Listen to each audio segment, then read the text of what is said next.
Je m'appelle Alain Duval, j'ai 65 ans. Et en 2016, il y a à peu près 2 ans, suite à un examen, une fibroscopie plus exactement, parce qu'il y avait une petite épidémie de gastro, on a décelé un cancer dans mon estomac, plus exactement une linite gastrique. Et donc ça, c'était en avril 2016. On a fait des prélèvements. Et suite à ces prélèvements, environ une vingtaine de jours plus tard, il y a eu des résultats qui ont révélé effectivement qu'il y avait ce cancer. Donc, à partir de ce moment-là, j'ai décidé de lutter contre ce cancer. J'ai eu une chance inouïe parce que dans cette période, j'ai pu être mis en relation avec Laurent Schwartz, ce qui est un hasard assez incroyable, à vrai dire. Bien. Donc j'ai été suivi dans un CHU à Limoges. Et immédiatement, on a voulu me faire entrer dans un protocole. Et donc, dans un premier temps, faisant confiance au corps médical, j'ai accepté et j'ai bien voulu entrer dans ce protocole. Ce qui fait qu'à peine 2 mois après, on m'implantait un site pour pouvoir faire des injections de chimiothérapie. Je dois dire que c'est justement ce site et cette implantation qui m'ont causé le plus de problèmes dans cette aventure.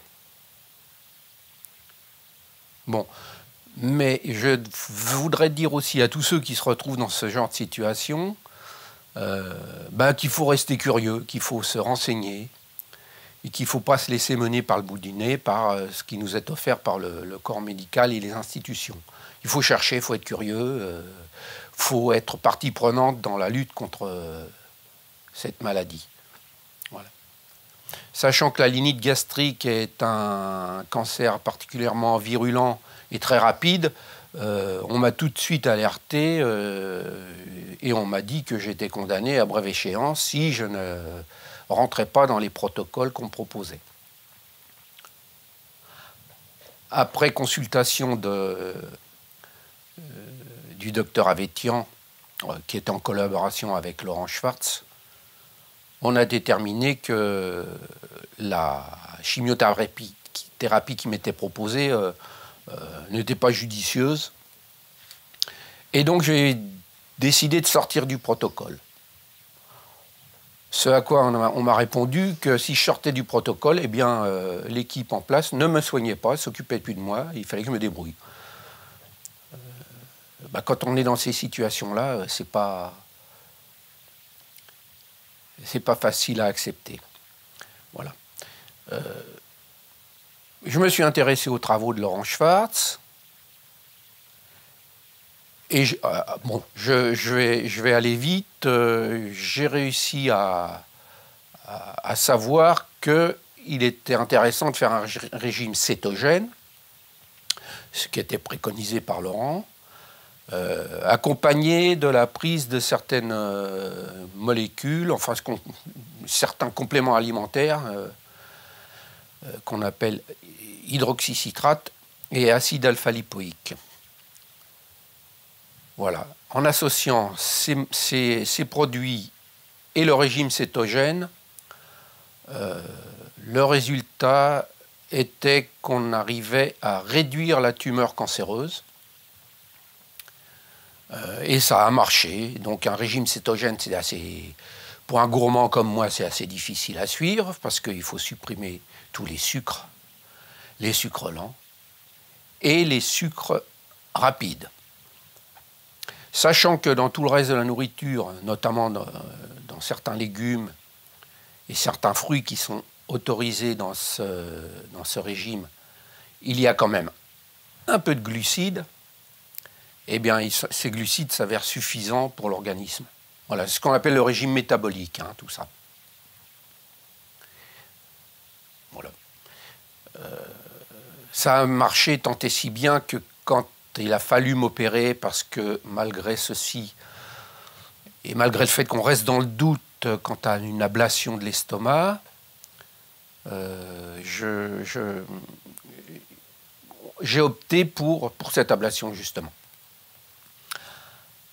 Alors que selon Laurent, et puis même selon moi maintenant, peut-être qu'on aurait pu éviter l'ablation totale de l'estomac, et ça aurait été mieux finalement.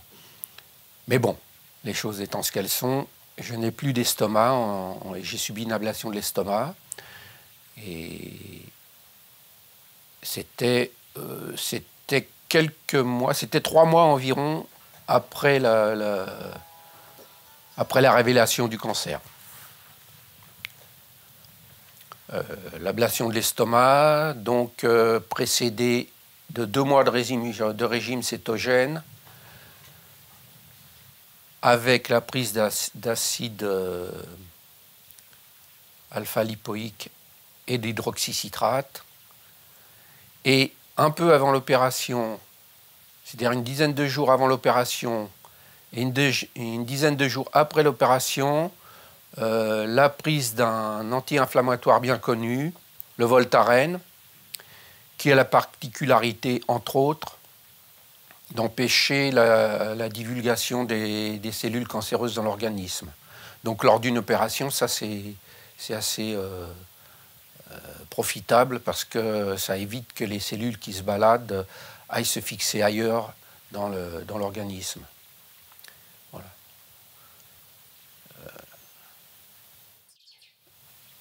Presque à peu près 1 an après l'opération, enfin après l'ablation gastrique, il a fallu réouvrir parce que mes intestins se sont trouvés pris de liberté, ils voulaient sortir et j'ai subi donc j'avais une éventration, il a fallu rouvrir pour me mettre une grille.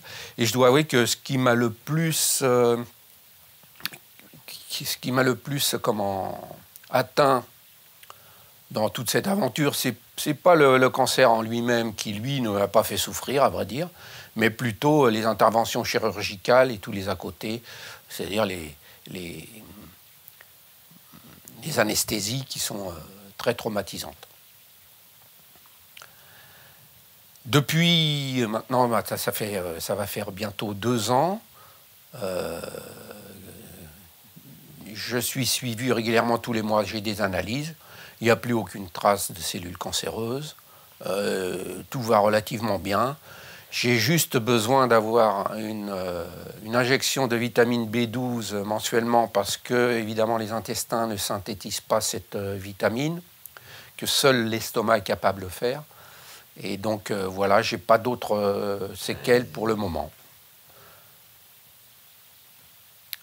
Donc, je pourrais dire que le docteur Schwartz, en quelque sorte, m'a sauvé la vie. Alors, pour en revenir à l'implantation, on m'a implanté un site qui finalement n'a servi à rien parce que je n'ai pas eu de chimiothérapie puisque je l'ai refusé. Ce site, c'est ce qui aussi m'a causé beaucoup de problèmes parce qu'il a été d'abord mal posé, ce qui a donné des complications, entre autres une double thrombose et une phlébite au bras. Voilà. Et ensuite, j'ai fait des examens neurologiques parce que j'avais décelé plusieurs problèmes, notamment au niveau des membres inférieurs. Il s'avère que j'ai eu des problèmes neurologiques, les connexions se faisaient mal, à cause de ces phlébites et de ces thromboses provoquées par le site implantable. Bon, il faut que je remercie Laurent Schwartz et le docteur Avetian qui m'ont ouvert les yeux et puis qui m'ont aidé dans ma lutte contre le cancer.